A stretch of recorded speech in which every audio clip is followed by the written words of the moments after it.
we meet again. In this episode, we are talking about freedom of assembly. Hello, I'm Hanin from Majalah 3. As we know, in Malaysia, we have rules and regulations that we must obey, which is Federal Constitution. Federal Constitution, considered as the supreme law in Malaysia, is a form of the constitutions of the Federation of Malaya.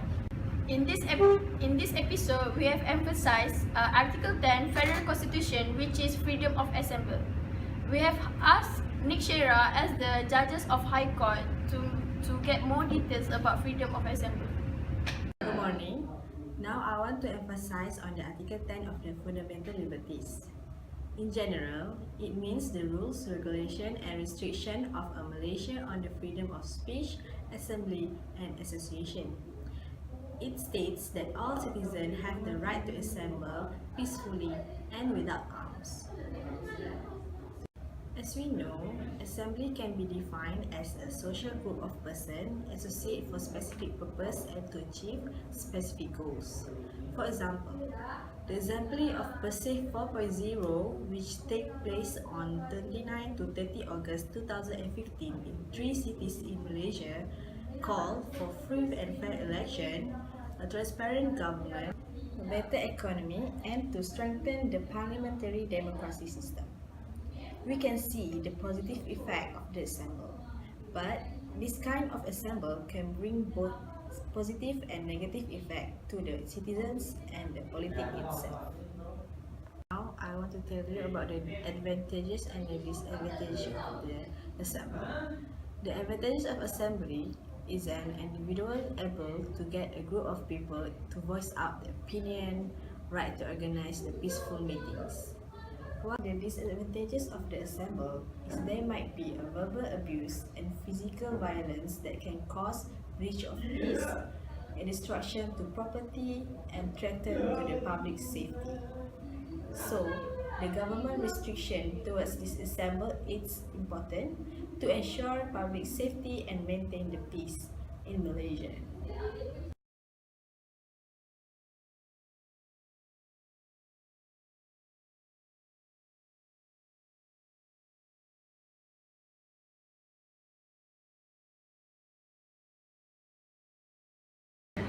To get more detail about Peaceful Assembly Act, we interview Nur Shazwani as the prosecutor to get more details about this. The Peaceful Assembly Act is the primary law that governs peaceful assembly in Malaysia. The Peaceful Assembly Act is an act relating to the right to assemble peaceable and without arms, and to provide restriction deemed necessary or expedient relating to such right of the interest of the security of the Federation, or any part thereof of public order, including the protection of the right and the freedom of the person, and to provide relating issues. The Peaceful Assembly Act replaced Police Act. Previously, under Section 27 of the Police Act, the organizer required to obtain a permit from the officer in charge of the police district, we know as OCPD, before holding an assembly. But now in the Peaceful Assembly Act, there is no need to obtain a permit, but the organizer of an assembly required to give notification to the officer in charge of the police district 10 days before the assembly is held. Come in. Morning, ma'am. Please have a seat. Thank you. This is the notification. Okay, thank you.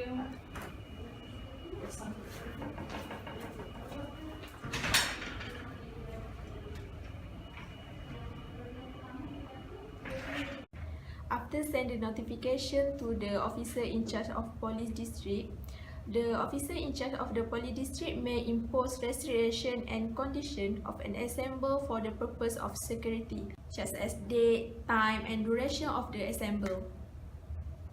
Lastly, it is important to the organizer to ensure that the assembly is in compliance with this act. First, it is not controversial of this act. Second, ensure that the person of the assembly does not make any statement which has tendency to promote feeling. And lastly, the person at the assembly not commit any offence.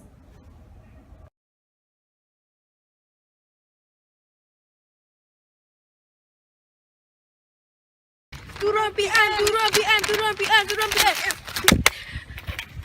Turun PN, turun PN. Kami. We want our right. We want our right.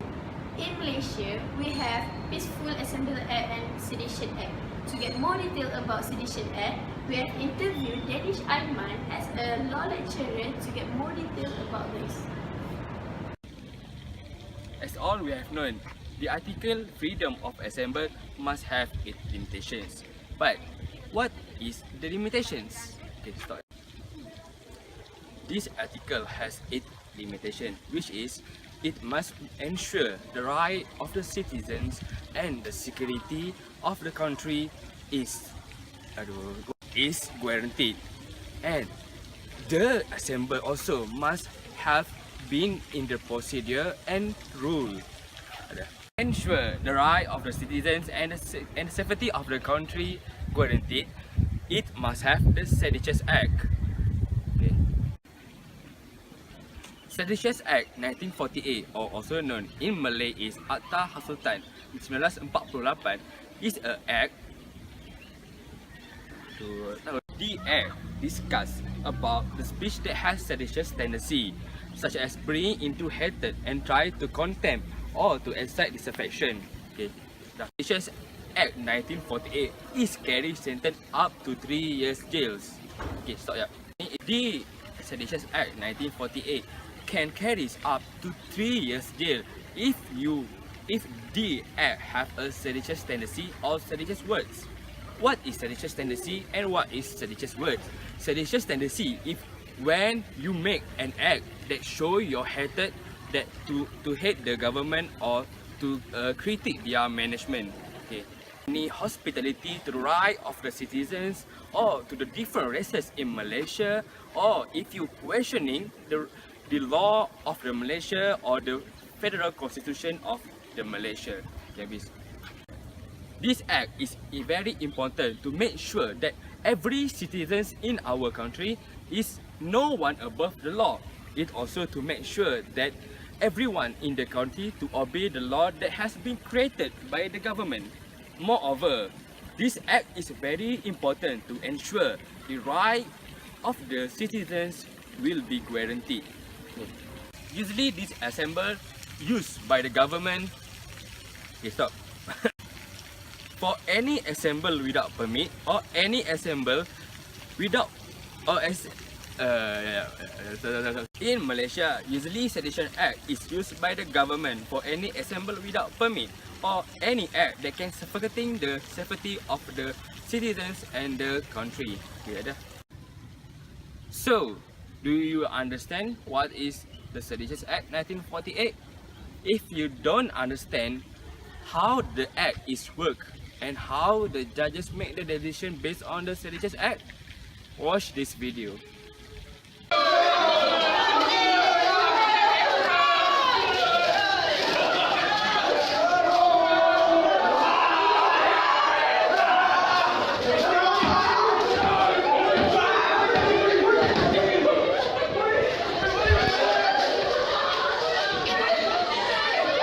Why? No, I'm not. No. We have made a survey among the citizens about this article freedom of assembly. We have made interview among the citizens to ask them about the Seditious Act.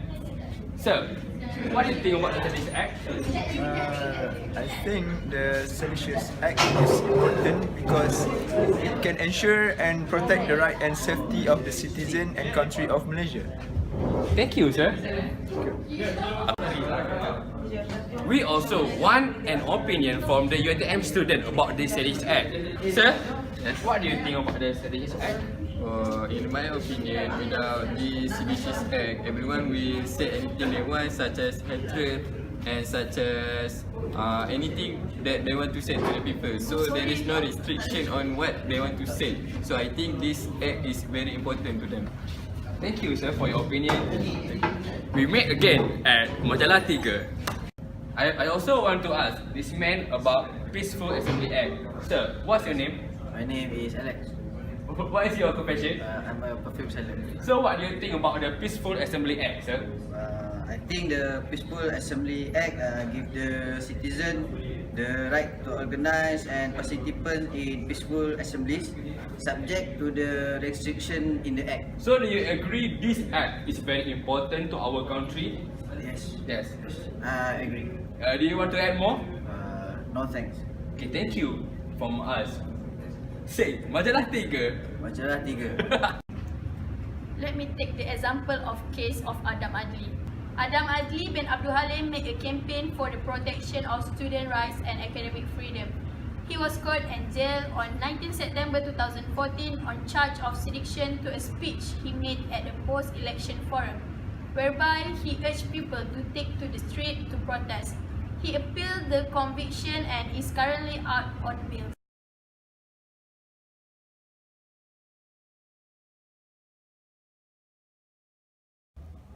Okay, what I can conclude is the Malaysian citizen do have the right to enjoy the freedom of speech and assemble as stated in the Article 10. The rights to freely assemble may be limited in certain issues such as Malaysia's special rights, the status of national language, status Islam as national religion, because it is already stated and clearly specified in the Federal Constitution of Malaysia. As a whole, these features can conclude that the freedom of speech, expression and assembly is not absolute. There shall be a fine line between the power of the government in restricting it and how much of the right of citizen to assemble should be given. But what we know is, people cannot be given absolute right, and at the same time, there shall be no vast powers given to the authority in restricting it. Thank you.